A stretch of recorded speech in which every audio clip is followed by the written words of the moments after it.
اما بعد فاعوذ باللہ من الشیطان الرجیم بسم اللہ الرحمن الرحیم ان اللہ وملائکتہ یصلون علی النبی یا ایہا الذین آمنوا صلوا علیہ وسلموا تسلیما اللہم صلی علی سیدنا و مولانا محمد وعلی آلہ وصحبہ وبارک وسلم الصلاۃ والسلام علیک یا سیدی یا رسول اللہ وعلی آلک واصحابک یا سیدی یا نور اللہ۔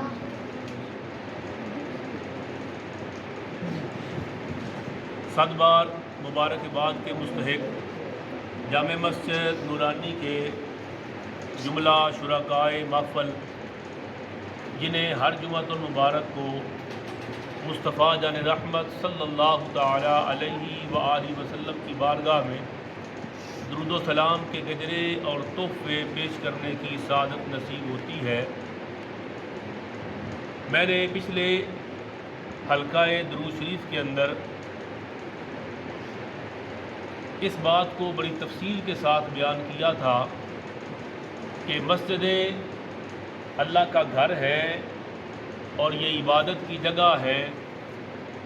ہم اللہ کی توفیق سے مسجد میں نماز پڑھنے کے لیے آتے ہیں، اور نماز کے لیے جو قرآن کریم نے لفظ استعمال فرمایا وہ صلاۃ، نماز، وَأَقِیمُوا الصَّلَاۃَ،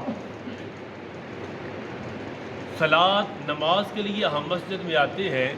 تو میں نے یہ عرض کیا تھا کہ جو مسجدیں بنائی گئی ہیں وہ صلاۃ کے لیے بنائی گئی ہیں۔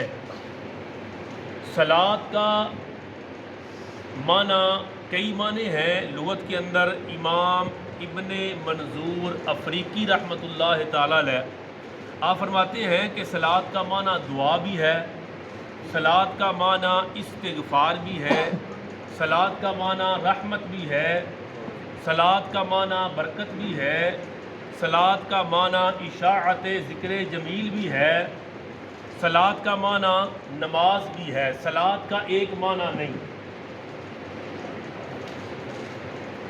صلاۃ کا معنی ایک نہیں۔ صلاۃ کا معنی دعا کرنا، صلاۃ کا معنی توبہ و استغفار کرنا، صلاۃ کا معنی اللہ سے رحمت طلب کرنا، صلاۃ کا معنی برکت کی التجا کرنا، صلاۃ کا معنی نماز، صلاۃ کا معنی درود۔ ہمارے ہاں معروف ہے کہ صلاۃ، نماز۔ میں نے عرض کیا تھا کہ اللہ کے قرآن نے یہ ارشاد فرمایا ہے وَأَقِیمُوا الصَّلَاةَ، اللہ کے لیے صلاۃ پڑھو، اور یا ایھا الذین آمنوا صلوا علیہ، اے ایمان والو میرے نبی مکرم کے لیے بھی صلاۃ پڑھو۔ تو صلاۃ اللہ کے لیے نماز، صلاۃ مصطفیٰ پاک صلی اللہ تعالی علیہ وسلم کے لیے درود۔ تو مسجدیں بنائی گئی ہیں صلاۃ کے لیے۔ تو ہر اس مسجد کی کمیٹی کو مبارکباد ہے جو اپنی مسجد میں صلاۃ کا اہتمام کرتے ہیں، فقط نماز کا اہتمام نہیں کرتے، فقط نماز کا اہتمام نہیں کرتے بلکہ وہ صلاۃ کا اہتمام کرتے ہیں۔ اس لیے کہ صلاۃ کا اہتمام کریں گے تو اس میں نماز بھی آئے گی، اور صلاۃ کا اہتمام کریں گے تو اس میں درود بھی آئے گا۔ یہ آپ کا اعزاز ہے کہ آپ ہر جمعۃ المبارک کو صلاۃ علی النبی المختار صلی اللہ تعالی علیہ وسلم کا اہتمام کرتے ہیں۔ اب جو باتیں پچھلے گفتگو کے اندر کی تھی اس سے اگلی باتیں کرتے ہیں۔ اللہ تبارک و تعالیٰ کی یہ سنت ہے کہ وہ اپنے محبوب پر صلاۃ پڑھتا ہے، بھیجتا ہے، نازل فرماتا ہے۔ اس نے خود فرمایا کہ ان اللہ و ملائکتہ، اللہ اور اللہ کے سب فرشتے درود بھیجتے ہیں اور درود بھیجتے رہتے ہیں، مضارع کا صیغہ حال اور مستقبل کے لیے آتا ہے۔ تو درود اللہ تبارک و تعالیٰ کی سنت ہے۔ صلاۃ کا جو عمل ہے علی النبی المختار صلی اللہ تعالی وسلم، یہ اللہ کی سنت ہے۔ میرے آقا علیہ السلام پر صلاۃ یہ اللہ کی سنت ہے۔ دو چیزیں ہیں، ایک اللہ کی سنت اور ایک اللہ کے احکام۔ قاعدہ یہ ہے کہ سنت کو دوام ہے، اللہ کی سنت نہیں بدلتی۔ اللہ کے احکامات ساری شریعتوں کے اندر جہاں اللہ نے چاہے تبدیل فرمائے، تبدیل ہوتے رہے، اللہ کے احکام بدلتے رہے، لیکن اللہ کی سنت نہیں بدلی۔ اور اللہ کی سنت کیا ہے؟ اللہ کی سنت ہے مصطفیٰ جان رحمت صلی اللہ تعالی علیہ وسلم پر صلاۃ بھیجنا۔ اور قرآن کریم فرماتا ہے فَلَن تَجِدَ لِسُنَّتِ اللَّهِ تَبْدِيلًا، سو آپ اللہ کی سنت میں ہرگز کوئی تبدیلی نہیں پائیں گے۔ وَلَن تَجِدَ لِسُنَّتِ اللَّهِ تَحْوِيلًا، اور نہ ہی آپ اللہ کی سنت میں کوئی پھرنا پائیں گے۔ اللہ کی سنت نہیں بدلتی، اس میں پھرنا نہیں۔ تو اللہ کی سنت یہ ہے کہ وہ ہمیشہ سے اپنے محبوب پر صلاۃ بھیج رہا ہے۔ اب آپ نے یہ بات پچھلے جو ہم نے خطبے میں عرض کیا تھا، یا پچھلے جو ہماری تھی گفتگو حلقہ درود کے اندر، اس میں نے تفصیل کے ساتھ آپ کی خدمت میں یہ عرض کیا تھا کہ جو لفظ صلاۃ ہے، یہ لفظ ہر لفظ کہیں نہ کہیں سے بنتا ہے نا۔ عربی کا بھی قاعدہ ہے، یہ انگلش کا بھی قاعدہ ہے، یہ اردو کا بھی قاعدہ ہے۔ اس کا کوئی مصدر ہوتا ہے، کوئی مادہ اشتقاق ہوتا ہے، کوئی اس کا روٹ ورڈ ہوتا ہے جہاں سے لفظ نکلتا ہے۔ مثلا آپ انگلش میں کہتے ہیں گو، جانا، تو وینٹ گیا، بدل گیا، اسی گو سے گیٹ، چلنا، چال۔ تو اس گو کے اندر جانے کا معنی پایا جاتا ہے۔ گو ہو، وینٹ ہو، گان ہو، گیٹ ہو، چال۔ عربی کے اندر بھی یہی ہے کہ جس مصدر سے وہ لفظ نکلتا ہے اس کا معنی جتنی شکلیں بدلتی جائیں، جتنے صیغے بدلتے جائیں، ان میں وہ معنی موجود رہتا ہے۔ میں نے اس کے آپ کو مصدر بتائے تھے کہ سلون بھی اس کا مصدر ہے، سولون بھی ہے، وصلون بھی ہے۔ تو جتنے بھی اس کے مصادر ہیں جہاں سے یہ صلاۃ نکلا ہے، ان میں معنی پایا جاتا ہے قربت کا، قریب ہونا، دوریاں مٹانا۔ تو لفظ صلاۃ جو ہے وہ دوری مٹاتا ہے، قربت بڑھاتا ہے۔ اب صلاۃ اللہ کے لیے ہو نماز تو وہ اللہ کا قرب دلاتی ہے، اور صلاۃ مصطفیٰ پاک کے لیے ہو تو وہ صلاۃ مصطفیٰ پاک کی قربت دلاتی ہے۔ صلاۃ کا عمل، درود کا عمل اللہ کے لیے ہو تو اللہ کا قرب ملتا ہے، اور حضور علیہ الصلوۃ والسلام کے لیے ہو تو اللہ کے محبوب کا قرب نصیب ہوتا ہے۔ اب اگلی بات، صلاۃ سے قربت ملتی ہے، صلاۃ سے قربت ملتی ہے۔ اور یہ جو آیت میں نے اور آپ نے سب یاد کی ہوئی ہے وہ ہے ان اللہ وملائکتہ یصلون علی النبی۔ یہ جو لفظ ہے نا یصلون، میں نے عرض کیا یہ مضارع ہے، یعنی اللہ تبارک و تعالیٰ اور اس کے فرشتے درود بھیجتے ہیں، بھیجتے رہتے ہیں، بھیجتے رہیں گے۔ وہ کب سے اللہ اپنے محبوب پر درود بھیج رہا ہے؟ جب سے اللہ ہے۔ اور وہ کب سے ہے؟ اللہ ہمیشہ سے ہے۔ اور یہ اللہ کی سنت ہے کہ اللہ اپنے محبوب پر صلاۃ بھیج رہا ہے۔ سو اللہ کی سنت بھی ہمیشہ سے ہے۔ سو اللہ ہمیشہ سے اپنے محبوب پر صلاۃ بھیج رہا ہے۔ اور صلاۃ بھیجنے کے عمل سے ہوتا کیا ہے